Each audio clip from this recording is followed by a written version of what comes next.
Bismillahirrahmanirrahim. Assalamualaikum warahmatullahi wabarakatuh. Assalamualaikum warahmatullahi wabarakatuh. Alhamdulillahirabbil alamin. Wassalatu wassalamu ala asyrafil mursalin wa ala alihi wa sahbihi ajma'in. Amma ba'd. Pertama-tama marilah kita senantiasa memanjatkan puji syukur kehadirat Allah Subhanahu wa taala atas izin dan perkenannya kita bisa bertemu bersilaturahim dalam International Conference pada siang hari ini. Kemudian selawat salam mari sama-sama kita sampaikan kehadirat Nabi besar Nabi Muhammad sallallahu alaihi wasallam, Nabi yang memberi contoh teladan kepada kita semua agar kehidupan kita menjadi lebih mulia, lebih terhormat, lebih bahagia dan selamat dunia dan hari akhir. Pertama saya menyampaikan penghormatan dan terima kasih kepada penyelenggara pada hari ini. Kemudian terima kasih juga saya sampaikan kepada Ustadz Tabrani ZA yang hari ini memandu pertemuan kita. Saya sudah mengirimkan materi dan atau slide-nya, cuman waktu yang diberikan kepada saya itu 30 menit lebih kurang. Ya, Ustadz Tabrani ya. Jadi saya diminta untuk menyampaikan presentasi tentang pelaksanaan syariat Islam di Aceh, peluang dan tantangan. Tadi di dalam pengantar sudah disampaikan oleh Ustadz Tabrani bahwa Aceh adalah salah satu provinsi di Indonesia yang memiliki keistimewaan dan otonomi khusus. Jadi Aceh itu ada dua kewenangan, yaitu keistimewaan dan otonomi khusus. Keistimewaan yang dimiliki Aceh itu didasarkan pada Undang-Undang Nomor 44 Tahun 1999. Undang-Undang tentang penyelenggaraan keistimewaan Provinsi Daerah Istimewa Aceh. Apa keistimewaan Aceh? Keistimewaan Aceh itu mencakup 4 hal. Pertama, keistimewaan dalam bidang agama, dalam bidang pendidikan, dalam bidang adat, budaya, dan peran ulama dalam penetapan kebijakan daerah. Jadi di sini ada berbeda dengan keistimewaan yang berdasarkan surat Perdana Menteri Mr. Hardy tahun 59 dengan Undang-Undang Nomor 44 tahun 99. Perbedaannya bahwa pada tahun 99 keistimewaan Aceh itu sudah masuk peran ulama dalam penetapan kebijakan daerah. Nah, di samping itu, Aceh memiliki otonomi khusus. Otonomi khusus ini amat luas. Ya. Yang tadi disampaikan ada Undang-Undang 18 tahun 2001 tentang penyelenggaraan otonomi khusus Provinsi Daerah Istimewa Aceh sebagai Nangro Aceh Darussalam. Tapi undang-undang itu sudah dicabut, diganti dengan Undang-Undang Nomor 11 tahun 2006. Apa otonomi khusus Aceh? Itu luas sekali yang diberikan berdasarkan Undang-Undang Nomor 11 tahun 2006. Ada otonomi dalam bidang pemerintahan, dalam bidang ekonomi, dalam bidang politik, pendidikan, adat budaya, dan syariat Islam. Saya tunjukkan saja secara singkat. Misalnya dari sistem politik. Aceh memiliki partai politik lokal. Provinsi lain tidak ada. Ya. Demikian juga misalnya dalam konteks syariat Islam, itu di provinsi lain tidak ada kewenangan untuk melaksanakan syariat Islam dalam konteks negara. Nah, jadi Aceh itu memiliki keistimewaan dan otonomi khusus. Kalau provinsi lain di Indonesia, itu ada yang memiliki keistimewaan saja, seperti daerah istimewa Yogyakarta. Ada provinsi yang memiliki otonomi khusus saja, seperti Papua dan Papua Barat. Jadi Aceh itu memiliki dua kekhususan, yaitu keistimewaan dan otonomi khusus. Dasarnya adalah Undang-Undang Negara Republik Indonesia. Nah, kita akan lanjut tentang pelaksanaan syariat Islam. Di Aceh itu berbeda dengan apa yang terjadi di provinsi lain. Karena di Aceh itu pelaksanaan syariat Islam itu sudah menjadi tanggung jawab negara secara menyeluruh. Pasal 127 Undang-Undang Nomor 11 Tahun 2006 tentang pemerintahan Aceh itu mengamanahkan seperti itu. Jadi sekarang di Aceh itu pemerintah itu punya tanggung jawab untuk menjalankan syariat Islam secara menyeluruh. Jadi kalau di provinsi lain, ya mungkin pelaksanaan syariat Islam dalam bidang akidah, ibadah, sebagian muamalah langsung berjalan apa adanya. Dan pemerintah mungkin saja hanya memfasilitasi agar aktivitas keagamaan itu bisa berjalan. Tapi di Aceh, tanggung jawab pemerintah bukan hanya sekedar memfasilitasi, tapi ikut terlibat di dalam merancang regulasi yang ada di Aceh yang bersumber dari ajaran syariat Islam. Jadi apa yang dilaksanakan di Aceh itu tidak serta-merta ya, hanya menjadi tanggung jawab pribadi, ya seperti salat, puasa, ya bukan tanggung jawab pribadi semata. Kalau yang hanya seperti itu kan sama dengan provinsi lain. Nah, jadi oleh karena itu pelaksanaan syariat Islam di Aceh itu negara hadir sebagai penanggung jawab untuk pelaksanaan syariat Islam. Nah, itu yang membedakan dengan di provinsi lain. Nah, syariat Islam yang diwujudkan di Aceh dalam makna menyeluruh seluruh totalitas ajaran agama. Apakah itu mulai dari akidah, syariah, dan akhlak.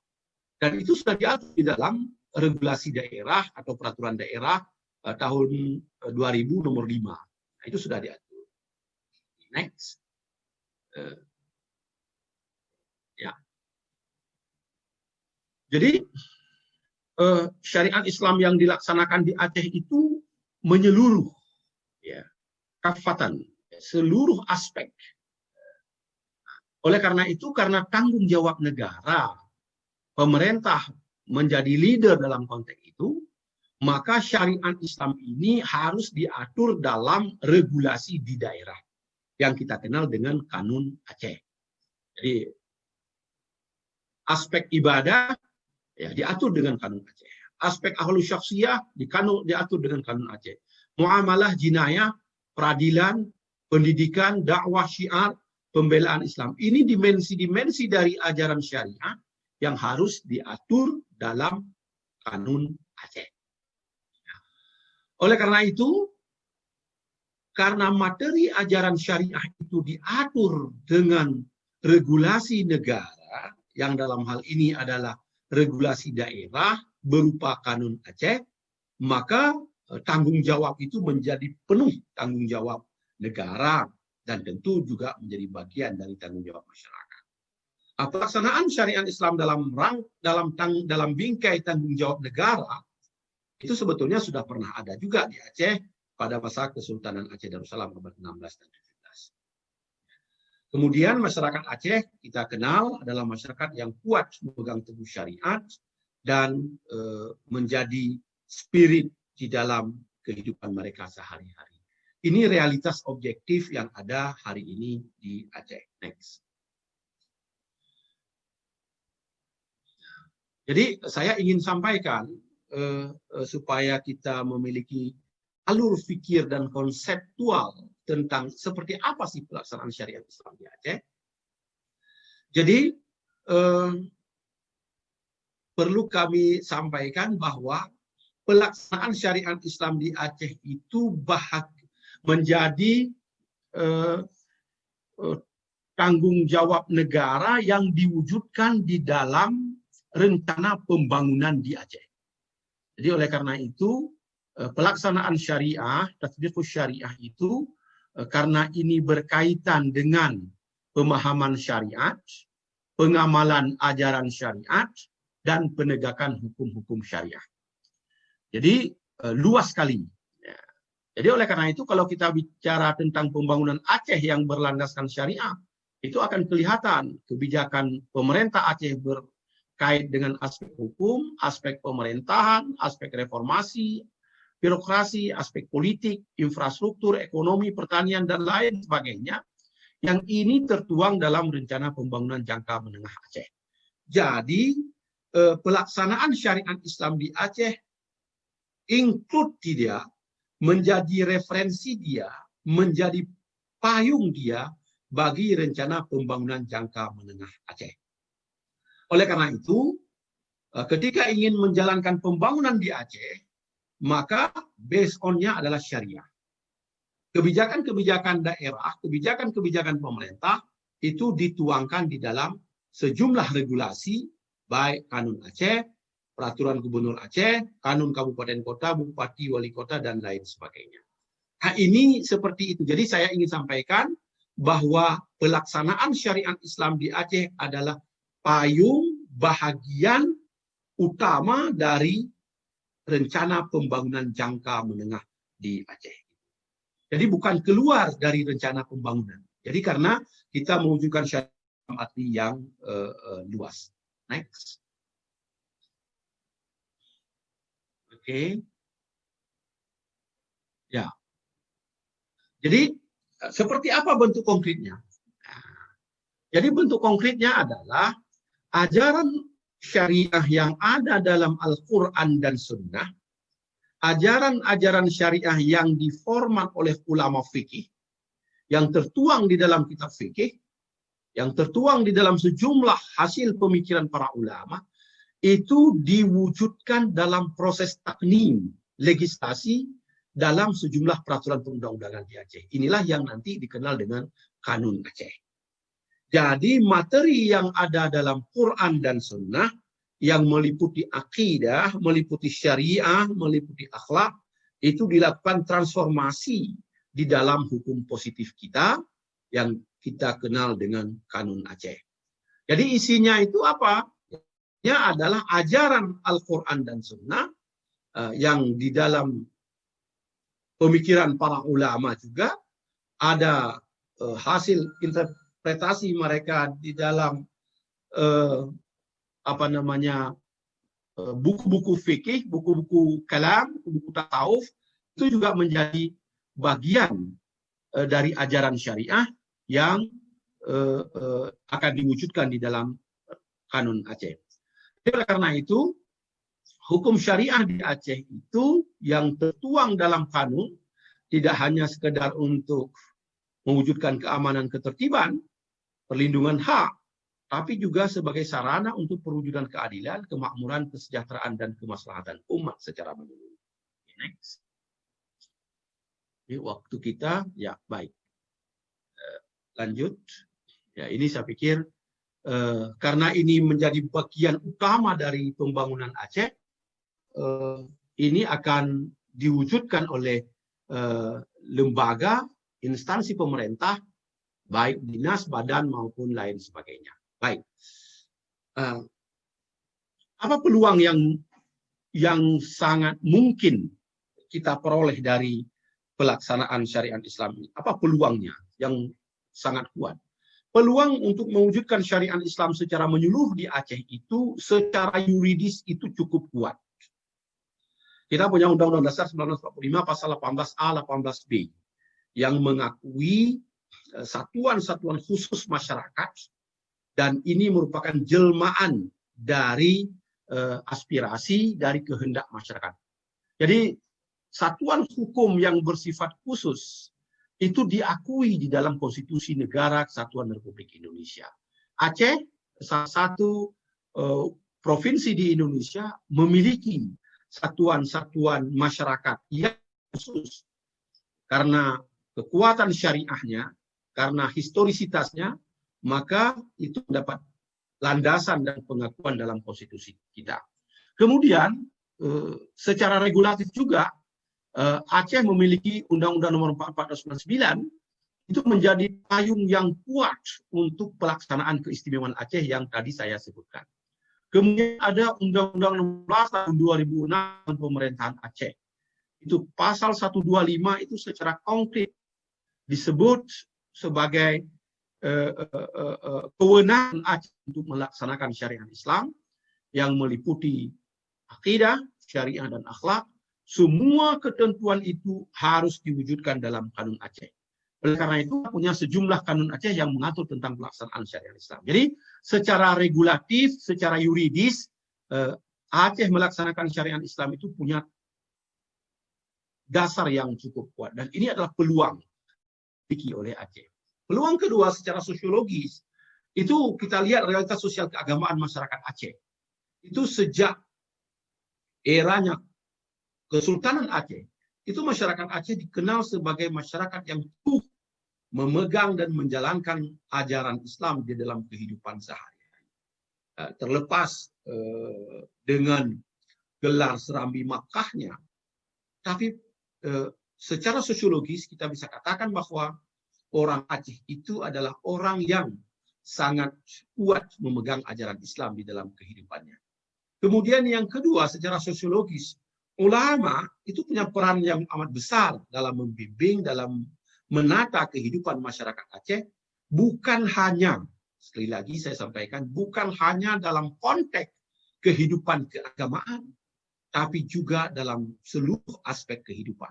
Dalam kehidupan politik, dalam kehidupan ekonomi, dalam kehidupan budaya dan pemerintahan di Aceh, mulai dari era sejarah kesultanan sampai awal kemerdekaan, ulama itu punya peran yang amat penting dalam kehidupan masyarakat Aceh. Demikian juga bagaimana syariat Islam itu pernah tumbuh, pernah kuat, pernah berjalan di Kesultanan Aceh Darussalam abad 16 dan 17, itu menjadi alasan historis, menjadi peluang bahwa Aceh bukan tidak mungkin untuk mewujudkan syariat Islam secara menyeluruh dalam konteks state atau negara. Dan tentu masyarakat Aceh meyakini dengan menjalankan syariat Islam ini, kehidupan masyarakat itu menjadi lebih damai, lebih adil, lebih sejahtera. Karena sebagaimana keyakinan bahwa syariat Islam itu menjadi rahmat bagi seluruh alam. Yang selanjutnya, penting juga bahwa syariat Islam sudah menjadi ranah negara, sudah menjadi tanggung jawab dari pemerintah, maka komitmen politik daerah dan pusat relatif kuat dalam mewujudkan pelaksanaan syariat Islam di Aceh. Jadi ini adalah peluang-peluang yang bisa menjadi landasan bagi Aceh untuk mewujudkan syariat Islam secara menyeluruh di Aceh. Kemudian selanjutnya, tantangan kita berat. Ini saya akan bagi tantangan itu ada dua. Ada tantangan internal, ada tantangan eksternal. Tantangan internal misalnya, berkaitan dengan pengetahuan dan pemahaman masyarakat terhadap substansi syariah. Itu kita belum cukup semua.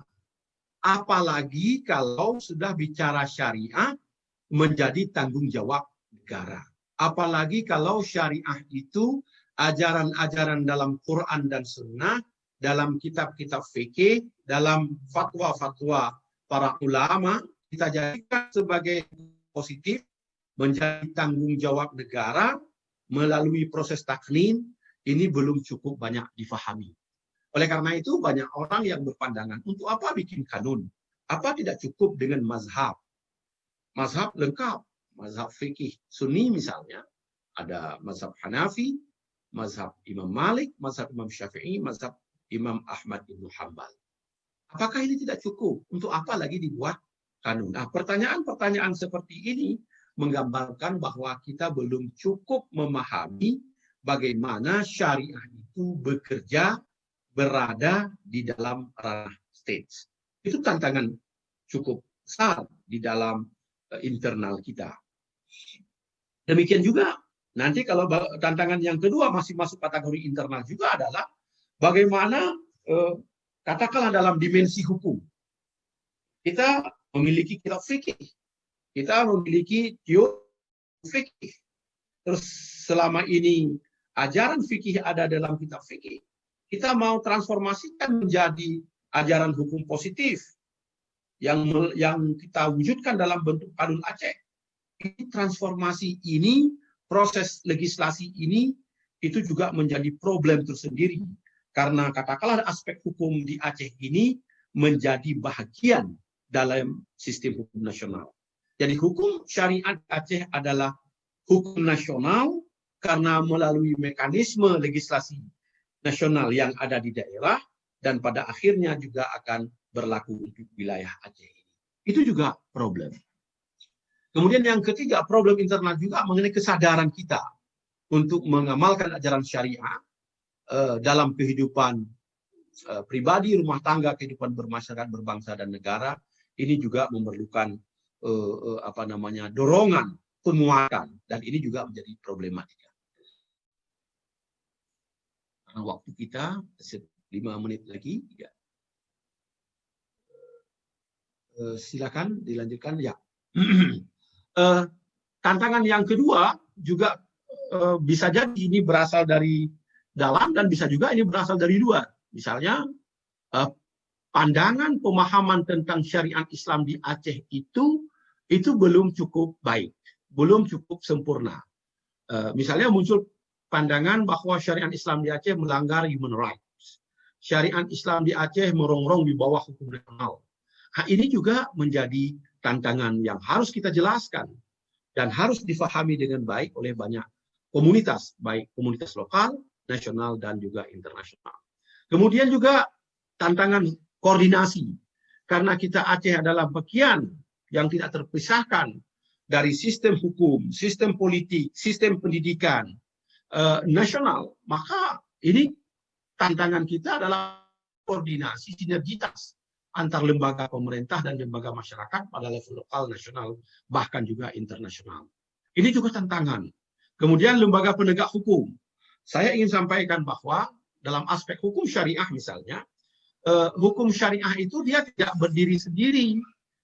Jadi dia menjadi bagian dari hukum nasional, maka penegakan hukum syariah juga menjadi bagian dari tugas dan tanggung jawab lembaga penegak hukum yang ada di Aceh. Misalnya kepolisian, kejaksaan, hakim mahkamah syariah, ya, dan lain sebagainya.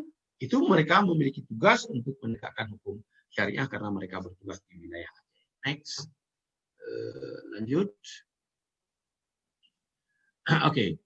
Ini yang penting, saya pikir yang sering kita diskusikan. Saya ingin sampaikan kebijakan tentang taknim di Aceh. Itu pertama, kewenangan membentuk kanun Aceh dalam rangka mewujudkan syariat Islam itu perintah dari Undang-Undang Nomor 11 Tahun 2006 tentang pemerintahan Aceh. Jadi pemerintah Aceh diberi kewenangan untuk menghadirkan kanun agar syariat Islam dalam seluruh aspek itu bisa terwujud. Kanun itu dibentuk oleh siapa? Ya, sama pada prinsipnya dengan regulasi peraturan daerah di provinsi lain, tapi memang ada ciri khas berbeda. Jadi di satu sisi kanun Aceh itu sama dengan peraturan daerah di provinsi lain. Samanya di mana? Samanya pada lembaga yang menghasilkannya, memproduknya, yaitu gubernur, ya, dan Dewan Perwakilan Rakyat Daerah atau di Aceh disebut dengan DPRA. Untuk kanun provinsi. Di kabupaten kota ada kanun kabupaten kota. Nah, dari sisi lembaga yang menghasilkannya itu sama dengan perda pada umumnya. Dilihat dari segi bahwa produk hukum itu lahir daerah, maka dia sama dengan produk hukum berupa peraturan. Tapi ada hal yang berbeda, yang tentu secara materi muatan tidak sama dengan peraturan daerah. Misal, dalam mengatur ancaman pidana, kalau peraturan daerah di provinsi lain sesuai dengan undang-undang pemerintahan daerah, itu ancaman pidana boleh diatur dengan peraturan daerah itu dendanya 50 juta maksimal, penjara 6 bulan. Tapi kalau untuk kasus di Aceh, itu di samping diberi kewenangan seperti itu, kanun Aceh boleh mengatur ancaman pidana lain yang sesuai dengan syariat. Arti. Oleh karena itu, di dalam kanun Aceh ada yang satu bentuk hukuman ancaman pidana berupa cambuk. Dan itu tidak ada dalam sistem peradilan pidana nasional kita. Jadi di situ disebut, itu amanah dari undang-undang yang memberi kewenangan secara khusus kepada Kanun Aceh. Apa saja kanun yang sudah dihasilkan itu cukup banyak. Jadi ada kanun tentang pelaksanaan syariat Islam bidang akidah, ibadah, syiar, kanun tentang zakat, kanun tentang kehidupan adat, kanun hukum jinayah, hukum pidana, kanun hukum acara jinayah, hukum formil, ada kanun tentang pokok-pokok syariat Islam, ada kanun baitul mal, dan yang terakhir adalah kanun lembaga keuangan syariah. Sampaikan dua kanun terakhir itu sudah kita masuk pada sesi yang disebut dengan aspek ekonomi. Kemudian lembaga penegak hukum di Aceh itu sama masih. Lembaga penegak hukum syariah di Aceh terdapat 9 hizbah, ada kepolisian, kejaksaan, dan mahkamah. Jadi bagi pelanggar norma kanun di Aceh itu, untuk penyelidikan dan penyidikan dilakukan Bilatul Hizbah dan kepolisian. Kejaksaan di Aceh itu tidak ada tugas tambahan dia, tidak sama dengan kejaksaan di provinsi lain di Sumatera Utara atau di Jawa Barat. Jadi kejaksaan di Aceh ini boleh menuntut perkara jinayah ke mahkamah syariah atau di tempat lain namanya pengadilan agama. Mahkamah syariah di Aceh itu mengadili, kewenangannya mengadili perkara keluarga, perdata, maupun pidana. Sedangkan pengadilan agama di provinsi lain tidak berwenang mengadili pidana. Jadi ini salah satu perbedaan-perbedaan yang cukup karena untuk pelaksanaan syariat Islam. Terakhir saya ingin sampaikan, karena ini masih panjang, nanti bisa di-share, karena waktu kita sudah 30 menit, saya ingin sampaikan bahwa di Aceh itu dalam rangka melaksanakan tanggung jawab syariat Islam itu ada dinas yang kita kenal dengan Dinas Syariat Islam di Aceh. Di provinsi lain tidak ada dinas itu.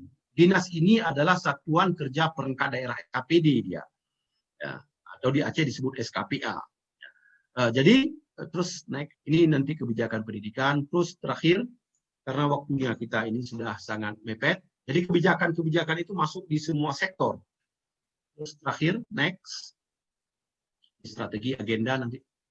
Terus satu lagi, yang terakhir, yang terakhir, mengenai Dinas Syariat Islam, saya ingin sampaikan bahwa Aceh itu ada satu dinas yang diberi kewenangan secara khusus bertanggung jawab untuk pelaksanaan syariat Islam karena dia bagian dari Satuan Kerja Perangkat Aceh.